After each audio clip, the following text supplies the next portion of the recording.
Hello, welcome to Guide Glimpse. How to change the lunar cycle Sims 4. So here I'll be teaching how to change lunar cycles in Sims 4. To change lunar cycles in Sims 4 to make it, like for example right now, the lunar cycle is only 8 days here at Sims 4. To change it, all you need to do is, of course, open up your game.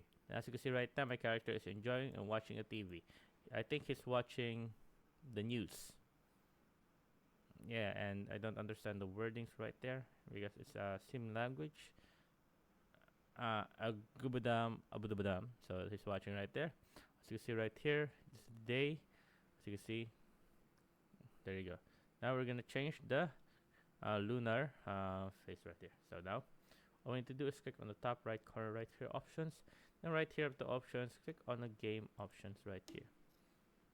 After pressing on the game options right there, we just need to click right here at the environment just below gameplay. As you can see right now, we have lunar cycle. So here at the lunar cycle, we can change it to maximum of 24 days. There you go. So there you go, full lunar cycle in 24 days. Or we can make it as the default, as the game wanted to enter is 8, or we can make it 2.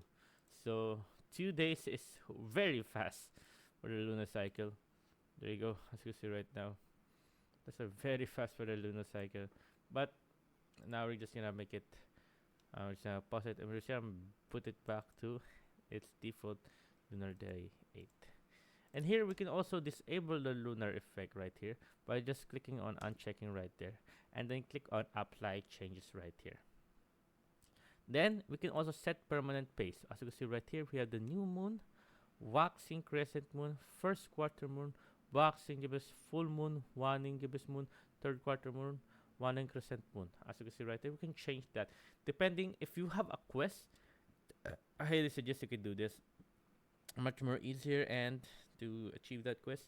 But yeah, there you go. You can change it right here. So yeah, there you go. After selecting, just click on apply change. So there. Yeah, but we're gonna disable it so we don't have a permanent pace. So there. So now apply change. See, we're gonna remove that and we're gonna put it on default. So there, apply change. And there you go, guys. That's how you do it. So there, I hope you guys liked the video. Hope you guys enjoyed. And if you have any more questions, you can type it down in the comment section below and look at there. Look at my characters pushing up. Yeah, go me. Yeah. So there you go. So yeah, hope you guys liked the video. Hope you guys enjoyed. If you have more questions, type it down in the comment section below. Happy to answer you guys. And thank you guys. If you like the video, please consider giving us a thumbs up and subscribing for more content like this. Thank you.